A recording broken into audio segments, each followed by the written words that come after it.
Welcome once again, Anand sir. Welcome once again. Thank you. Welcome. Thank you so much. ದಯಣ್ಣ ಹೇಗಿದ್ರಿ? Super. Fantastic. How are you audience? How are you noise pollution? Super. Fantastic. ಎಲ್ಲರಿಗೂ ಸ್ವಾಗತ. ಮನೆಯಲ್ಲಿ ಕೂತು ವೀಕ್ಷಿಸ್ತಾರೋ ನನ್ನ ಪ್ರೀತಿಯ ವೀಕ್ಷಕರಿಗೂ ಸ್ವಾಗತ. ನೀವು ನೋಡ್ತಾ ಇದ್ದೀರಾ ನಿಮ್ಮ ನೆಚ್ಚಿನ ಕಾರ್ಯಕ್ರಮ ಮಜಾ ಟಾಕಿ ಸೂಪರ್ ಸೀಸನ್. ನಾವು ನಿನ್ನೆ ಸರ್ಕಾರಿ ಹಿರಿಯ ಪ್ರಾಥಮಿಕ ಶಾಲೆ ಕಾಸರಗೋಡು ಈ ಸಿನಿಮಾ ಬಗ್ಗೆ ತುಂಬಾ ವಿಷಯಗಳು ಮಾತಾಡ್ತಾ ಇದ್ವಿ. ಆದ್ರೆ ಹಂಚ್ಕೊಳ್ಳೋದಕ್ಕೆ ಇನ್ನೂ ತುಂಬಾ ವಿಷಯಗಳಿದೆ. Anand sir is there with us. So ಇವತ್ತಿನ ಕಾರ್ಯಕ್ರಮದಲ್ಲಿ ಇವತ್ತಿನ ಎಪಿಸೋಡಿನಲ್ಲಿ ಮತ್ತೆ ಕಂಟಿನ್ಯೂ ಮಾಡೋಣ. ಓಕೆ, ಎಸ್, ತಮ್ಮೆಲ್ಲರಿಗೂ ವೆಲ್ಕಮ್ ಒನ್ಸ್ ಅಗೇನ್. ದಯವಿಟ್ಟು ಕೂತ್ಕೊಳ್ಳಿ ಪ್ಲೀಸ್.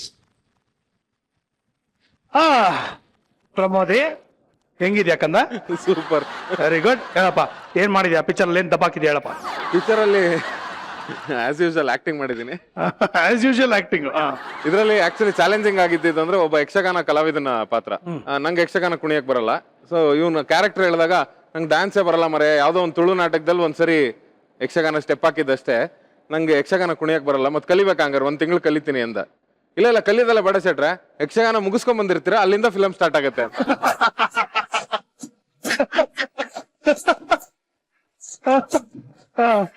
ಆಯ್ತು ಅಂದೆ. ನಂಗೆ ಆಗ ವೇಷ ಹಾಕ್ಬೇಕು ಅಂತ ಗೊತ್ತಿರಲಿಲ್ಲ. ಯಕ್ಷಗಾನ ಮುಗಿಸ್ಕೊಂಡ್ ಬರೋದಲ್ವಾ, ಜನರಲ್ ಕಾಸ್ಟ್ಯೂಮ್ ಅಲ್ಲಿ ಇರ್ತೀವಿ, ಮೇಕಪ್ ಎಲ್ಲ ತೆಗೆದು. ಬಟ್ ಇವನ್ ಫಸ್ಟ್ ದಿನ ಶಾರ್ಟ್ ಇಟ್ ಆಗ್ಲೇನೆ ಇದು ಯಕ್ಷಗಾನ ದ್ವೇಷ ತರಿಸಿದೀನಿ, ಹಾಕೊಂಬಿಡಿ ಶೆಟ್ರೆ ಅಂತ. ಹೌದಾ, ಏನಕ್ಕೆ ವೇಷ ಏನಕ್ಕೆ ಅಂತ. ಅಲ್ಲ, ನೀವು ಲಾರಿಯಿಂದ ಇಳಿತಾನೆ ವೇಷದ ಸಮೇತನೇ ಬರ್ತೀರಾ, ಇನ್ನು ತೆಗ್ದಿರಲ್ಲ. ಬೆಳಗಿನ ಜಾವ ಯಕ್ಷಗಾನ ಮುಗಿಯೋದು ಬೆಳಗಿನ ಜಾವ ಅಲ್ಲ, ಮುಗಿಸ್ಕೊಂಡು ಹಂಗೆ ಗಾಡಿ ಹತ್ಕೊಂಡ್ ಬಂದಿದ್ದೀರಾ ನೀವು ಅಂತ. ಸರಿ ಆಯ್ತು ಅಂತ ಹಾಕೊಂಡೆ. ಫಸ್ಟ್ ದಿನ ಹಾಕೋಬೇಕಾದ್ರೆ ಜೋಶು, ಯಕ್ಷಗಾನ ವೇಷ ಅಲ್ಲ, ಮೈಸಾಸುರಂದು ಇಷ್ಟು ದೊಡ್ಡ ಏನಿಲ್ಲ ಅಂದ್ರೂ ಬಾಡಿ ಮೇಲೆ ಒಂದು 30-35 ಕೆಜಿ ಇದೆ. ಇಲ್ಲಿಂದ ಇಲ್ಲಿವರೆಗೂ ಪ್ಯಾಕ್. ನೀವು ಗಾಳಿ ಆಚೆ ಹೋಗ್ ಜಾಗ ಇಲ್ಲ, ಕರ್ಕೊಂಡ್ ಬಂದ್ ಬಿಟ್ಟ. ಒಂದು ಅರ್ಧ ಗಂಟೆ ಆಯ್ತು, 1 hour ಆಯ್ತು, 2 hours 4 hours, ಮಧ್ಯಾಹ್ನದ ಊಟದ ತನಕ ತಡ್ಕೊಂಡೆ. ಅದಾದ್ಮೇಲೆ ಊಟ ಮಾಡ್ಬೇಕು, ಇದು ಓಪನ್ ಮಾಡಕ್ಕಲ್ಲ, ಇಷ್ಟು ದಪ್ಪ ಮೀಸೆ. ಅದನ್ನು ಮೀಸೆ ಎಲ್ಲ ಹಿಂಗ್ ಸೈಡ್ಗೆ ಇಟ್ಟು ಒಂಚೂರು ಹಣ್ಣಿಗಿಣ್ ತಿನ್ಕೊಂಡು ಮತ್ತೆ ಹಿಂಗ್ ಹಾಕೊಂಡೆ. ಫಸ್ಟ್ ದಿನ ಅಲ್ಲ, ಜೋಶಲ್ಲಿದ್ದೆ. ಇದು ಶೂಟ್ ಮುಗಿಲಿಲ್ಲ ಶೆಟ್ರೆ, ನಾಳೆನು ಇದೇ ಕಾಸ್ಟ್ಯೂಮ್ ಅಂದ. ಓ ಅನ್ಕೊಂಡೆ. 2ನೇ ದಿನ ಇವಂದೇನೋ ಗಿಂಬಲ್ಲು ಅದು ಇದು ಏನೋ ಒಂಚೂರು ಪ್ರಾಬ್ಲಮ್ ಆಯ್ತು, ಶಾರ್ಟ್ಸ್ ಸನ್ಲೈಟ್ ಏನೋ ಪ್ರಾಬ್ಲಮ್ ಆಯ್ತು. 3ನೇ ದಿನಾನು ಇದೇ ಕಾಸ್ಟ್ಯೂಮ್ ಶೆಟ್ರೆ. ಅಲ್ಲಿಗೆ 3ನೇ ದಿನ ಶಾಲೆಯಲ್ಲಿ ಇತ್ತದು, ಹಿಂಗ್ ಬಿದ್ದಿದ್ದೆ ನಾನು. ಕಟ್ ಹೇಳಿದ್ಮೇಲೆ ಬೆಂಚ್ ಮೇಲೆ ಮಲ್ಕೊಂಡಿದ್ರು. ಆ ಬೆಂಚ್ ಇರುತ್ತಲ್ಲ ಸ್ಕೂಲ್ ಮಕ್ಳು ಕೂತ್ಕೊಳ್ಳೋದು, ಇವನು ಕಟ್ ಅಂದಿದ ತಕ್ಷಣ ಹೋಗಿ ಹಿಂಗ್ ದಬಾರ್ ಅಂದ. ಪ್ರಕಾಶ್ ಅವರೇ ಹೇಳಿ, ನಿಮ್ಮ ಪಾತ್ರದ ಬಗ್ಗೆ ಹೇಳಿ. ನನಗೆ ಸರ್ ಒಂದು ಭುಜಂಗ ಅಂತ ಕ್ಯಾರೆಕ್ಟರ್ ಕೊಟ್ಟಿದ್ದಾರೆ. ತುಂಬಾ ಕಷ್ಟ ಆಗಿರೋದು ಸಿನಿಮಾದಲ್ಲಿ ಇಡ್ಲಿ ಥ್ರೂ ಔಟ್ ತಿಂತಾನೆ ಇರ್ತೀನಿ ನಾನು. ಅವ್ರಿಗೆ ತಿನ್ನಕ್ಕಾಗಲ್ಲ, ನಿಮ್ಗೆ ತಿನ್ನೋದೇ ಕೊಟ್ಟಿದ್ದಾರೆ. ಸೊ ಅದನ್ನೇ ಕ್ಯಾರಿ ಮಾಡಿ ತುಂಬಾ ಕಷ್ಟ ಇದೆ. ಅದು ಸಿಕ್ಕದೇನಲ್ಲ, ದೊಡ್ಡದೊಡ್ಡೆಲ್ಲ ಕೊಟ್ಟಿದ್ದಾರೆ ಕೈಯಲ್ಲಿ. ಅದು ರನ್ನಿಂಗ್ ಅಲ್ಲಿ ಇದೆ. ಬೇರೆ ನಮ್ದು ಒಂದು ಹೋರಾಟ ಇದೆ. ಹೋರಾಟಕ್ಕೆ ಸರ್ ಕರ್ಕೊಂಡು ಹೋಗ್ತಾರೆ. ಶಾಲೆಯಲ್ಲಿ ಏನೋ ಪ್ರಾಬ್ಲಮ್ ಆಗಿರುತ್ತೆ. ಸೊ ಬೈಕ್ ಅಲ್ಲಿ ಬೇರೆ ಹೋಗ್ಬೇಕು. ನಾನು ಒಂದ್ ಕಡೆ ಬೇರೆ ಒಂದು ಫಂಕ್ಷನ್ ಹೋಗಿ ಕೈಯಲ್ಲಿ ಪುರಿ ಉಂಡೆ ದೊಡ್ಡ ಚಕ್ಲಿ ಎಲ್ಲ ಇದೆ, ಅಲ್ಲಿಂದ ನನ್ನ ಕರ್ಕೊಂಡು ಹೋಗ್ತಾರೆ. ಸೊ ಇದನ್ನು ಬ್ಯಾಲೆನ್ಸ್ ಮಾಡ್ಕೊಂಡು ತಿನ್ಕೊಂಡು ಇವರಿಗೆ ಹೋಗ್ತಾ ಇರ್ತೀನಿ. ಸೊ ಇಡೀ ಮೂವಿಲಿ ನನಗೆ ತಿನ್ನೋದೇ ಸ್ವಲ್ಪ ಕಷ್ಟ ಇದೆ. ಬೀದಿಲಿ ಬಿದ್ದು ನೆಲದಲ್ಲೆಲ್ಲ ಬಿದ್ದು ಒಳ್ಳಾಡಿರೋದೆಲ್ಲ ಮಾಡಿದಿರಂತಲ್ಲ, ಯಾಕದು ಏನು ಅಷ್ಟೊಂದೇನು ಇಂಪಾರ್ಟೆನ್ಸ್? ಅದು ಆಕ್ಚುಲಿ ಪರ್ಫಾರ್ಮೆನ್ಸ್ ಅಲ್ಲಿ ನಂಗೆ ಗೊತ್ತಿರ್ಲಿಲ್ಲ. ಒಂದು ಮೌಂಟೇಜ್ ಶಾಟ್ ಬೇಕಿತ್ತು ಸಾಂಗಿಗೆ. ಸೊ ನಂಗೆ ಸ್ವಲ್ಪ ಕಚಗುಳಿ ಜಾಸ್ತಿ, ಹಿಂಗ್ ಮುಟ್ಟಿದ್ರೆ ಆಗಲ್ಲ ನಂಗೆ. ಸೊ ಈಗ ಗೊತ್ತಿತ್ತು, ಸೆಟ್ ಅಲ್ಲಿ ಗೊತ್ತಿತ್ತು ನಂಗೆ ಕಚಿ ಇದೆಯಾ.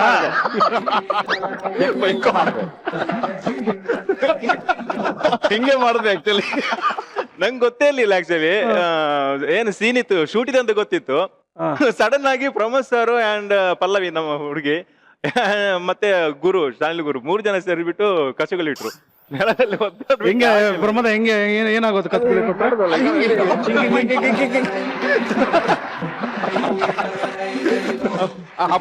ಹಪ್ಳ ಎಲ್ಲ ಇತ್ತು ಕೈಯಲ್ಲಿ, ಅದನ್ನೆಲ್ಲ ಹಿಂಗೆ ಎಷ್ಟೆಲ್ಲ ಕುಣಿದಾಡಿದವನು. ಸರ್, ನಿಮ್ಗೆ ಮದುವೆ ಆಗಿದ್ಯಾ? ಆಗಿದೆ ಸರ್. ಮತ್ತಿನ್ನು ಈ ಪ್ರಾಬ್ಲಮ್ ಯಾಕೆ? ವಾಸುಕಿ ಯಾಕಪ್ಪ ಎದುರ್ಕೊಂಡೆ? ಅಪ್ಪ ನನಗೆ ಭಯ ಆಗೋಯ್ತು. ವಾಸುಕಿ, ಈಗ ಎಂಟ್ರಿಗೆ ಒಂದು ಸಾಂಗ್ ಹಾಕಿದ್ನಲ್ಲ, ತುಂಬಾ ಚೆನ್ನಾಗಿತ್ತು. ಈ ಸಾಂಗ್ ಹೆಂಗ್ ಹುಟ್ಕೋತು ಐಡಿಯಾ? ಇದು ಆಕ್ಚುಲಿ ಈ ವಯಸ್ಸಾದವ್ರು ಹೇಳ್ತಾರಲ್ಲ 1970ನೇ ಇಸ್ವಿಲಿ ಅಂತ, ಆತರ ಇದು 2016ನೇ ಇಸ್ವಿಲಿ ರಿಷಬ್ ಸರ್ ಅವ್ರ ಆಫೀಸಲ್ಲಿ ಒಂದು ಸಿಚುವೇಶನ್ ಎಕ್ಸ್ಪ್ಲೇನ್ ಮಾಡ್ತಾ ಇದ್ರು.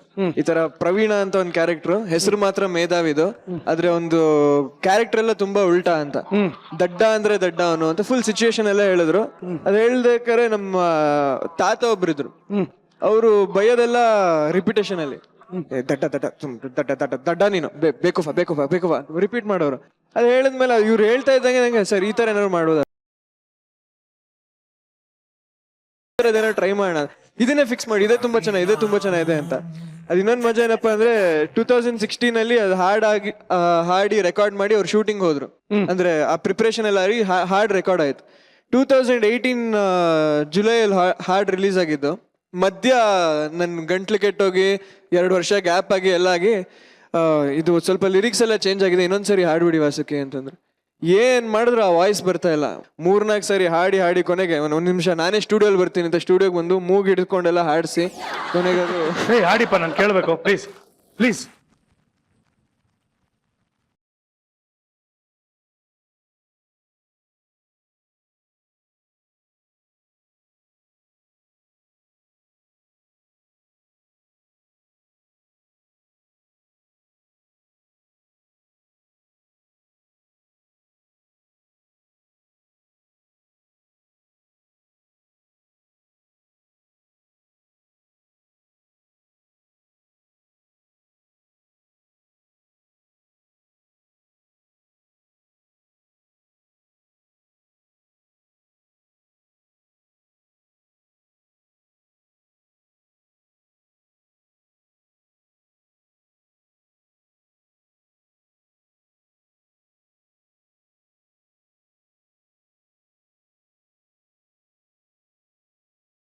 ಸರ್, ಈ ಯಾವ್ದಾದ್ರು ಒಂದು ಸಿನಿಮಾದಲ್ಲಿ ಯಾವ್ದೋ ಒಂದು ತುಂಬಾ ಇಂಪಾರ್ಟೆಂಟ್ ಡೈಲಾಗ್ ಇರುತ್ತೆ, ಅದನ್ನ ಮೆಮೊರೈಸ್ ಮಾಡ್ಕೋಬೇಕು, ಅದಕ್ಕೆ ಒಂದೊಂದು ಜೀವ ತುಂಬಿಸ್ಬೇಕು ಅಂದ್ರೆ ಎಲ್ಲಿ ಪ್ರಾಕ್ಟೀಸ್ ಮಾಡ್ತೀರಾ? ಕ್ಯಾರವ್ಯಾನ್ ಅಲ್ಲಿ ಮಾಡ್ತೀರಾ, ರೂಮಲ್ಲಿ ಮಾಡ್ತೀರಾ, ಎಲ್ಲಿ ಮಾಡ್ತೀರಾ ಸರ್? ಈಗ ನಾಟಕದಲ್ಲಿ ಕಂಟಿನ್ಯೂಸ್ ಆಗಿ ನಡೀತಾ ಇರ್ತದೆ, 1 hour 2 hours ವಾಟ್. ಆದರೆ ಅದು ಸಿನಿಮಾ ಅಂದರೆ ಅಲ್ಲಿ ಅದಕ್ಕೆ ಸಿನಿಮಾಗೆ ಇನ್ನೊಂದು, especially Americans call it Flix. In the sense ಒಂದು ದೃಶ್ಯ ಟಕ್ ಟಕ್ ಟಕ್ ಹಿಂಗೆ ಚೇಂಜ್ ಆಗ್ತಾ ಇರ್ತದೆ. ಆ್ಯಂಡ್ ನಾವು ಈಗ ನೋಡುಗರು ಕೂಡ, ಆಡಿಯನ್ಸ್ ಕೂಡ ಈ ಥರ ಆಗ್ತಾ ಇರ್ತದೆ. ಅದು ಇಲ್ಲದೆ ಇದ್ರೆ ಒಂದೇ ಕಡೆ ಕಾನ್ಸಂಟ್ರೇಟ್ ಮಾಡಿ ಜನಕ್ಕೆ ಹಿಡಿದಿಡೋದು ಹೇಗೆ ಅಂತ ನನಗೆ ಅದರ ಭಯ ಇತ್ತು. ಬಟ್ ಆಕ್ಚುಲಿ ನಿಮ್ಮ ಧರ್ಮಪತ್ನಿಯವ್ರ ಹತ್ರ ಕೇಳಿದಾಗ ನೀವು ತುಂಬಾ ಇಂಪಾರ್ಟೆಂಟ್ ಸೀನ್ಗಳನ್ನೆಲ್ಲ ಬಾತ್ರೂಮಲ್ಲಿ ಪ್ರಾಕ್ಟೀಸ್ ಮಾಡ್ತೀರಾ ಅಂತ ಹೇಳಿದ್ರು. ಅಂದ್ರೆ in the sense once you decide ಇದು ಮಾಡಬೇಕು ಅಂತ ಅಂದ್ಕೊಂಡಾಗ, ಇನ್ಫ್ಯಾಕ್ಟ್ ಅವ್ರು ಕನ್ನಡ ಚೆನ್ನಾಗಿ ಮಾತಾಡ್ತಾರೆ. ಈಗ ನಾನು ನಿಮ್ದು ತಗೊಳ್ತೀನಿ ಬಾಯ್ಪಾಠ ಹೇಳಿ ಅಂತ. ನನ್ನ ಬಾಯ್ಪಾಠ ಹೇಗೆ ತಗೋತೀಯ? ಕನ್ನಡ ಸ್ಕ್ರಿಪ್ಟ್ ಕನ್ನಡದಲ್ಲಿದೆ. ಇಲ್ಲ ನೀವು ಹೇಳಿ ನನಗೆ ಬೈ ದೆನ್ ಅವಳಿಗೆ ಏನು ಈ ಒಂದು ಯಾವ ಡೈಲಾಗ್ ಆದ್ಮೇಲೆ ಯಾವ್ದು ಅನ್ನೋದು ಅವಳಿಗೂ ಗೊತ್ತಾಗಿತ್ತು. ಇಡೀ ರಾತ್ರಿ 2 ಗಂಟೆವರೆಗೂ ಅವ್ರ ಜೊತೆ ಕೂತ್ಕೊಂಡು ರಿಹರ್ಸ್ ಮಾಡಿ. ವೈಭವ್, ಇವಾಗ ಚಿಕ್ಕ ಮಕ್ಕಳ ಜೊತೆ ಸಿನಿಮಾ ಮಾಡಿದೋಕೆ, ಚಿಕ್ಕ ಹುಡುಗನ ಕೈಲಿ ಹಾಡಿಸಿದಿರಾ, ಹೌ ಡಿಫಿಕಲ್ಟ್ ವಾಸ್ ಇಟ್? ಯಾವ ತರ ತಿದ್ಕೊಂಡ ಅವನು? ಆಕ್ಚುಲಿ ಪ್ರೇಯರ್ ಸಾಂಗ್ ಅಂತ ಒಂದಿದೆ, ಕಲ್ಯಾಣ್ ಸರ್ ಬರ್ದಿದ್ದಾರೆ ಅದನ್ನ.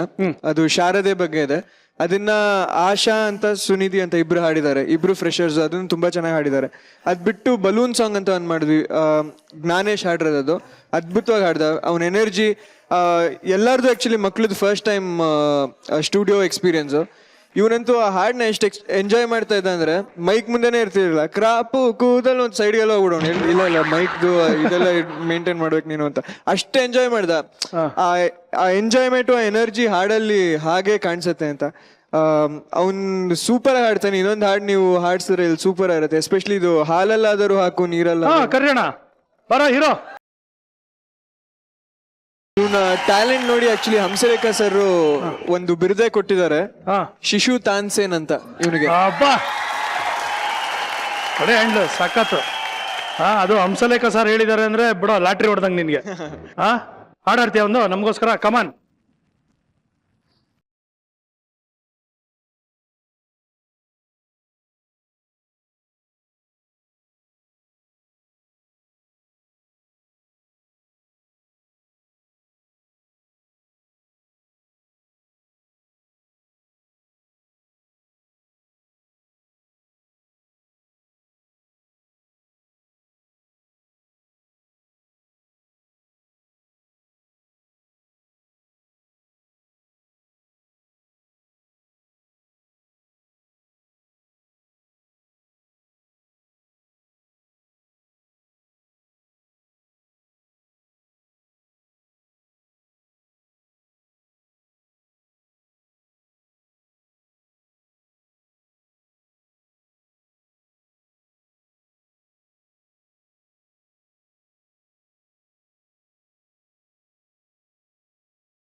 ವಾಟ ಟ್ಯಾಲೆಂಟ್ ನಿಜವೂ ಇನ್ನು 100 200 1000 ವರ್ಷ ಆದ್ರೂ ನಮ್ಮ ಕರ್ನಾಟಕದಲ್ಲಿ ಟ್ಯಾಲೆಂಟ್ಗೆ ಬರ ಇಲ್ಲ ಅನ್ನೋದನ್ನ ಈ ಮಕ್ಕಳೇ ಪ್ರೂವ್ ಮಾಡ್ತಾರೆ. Thank you.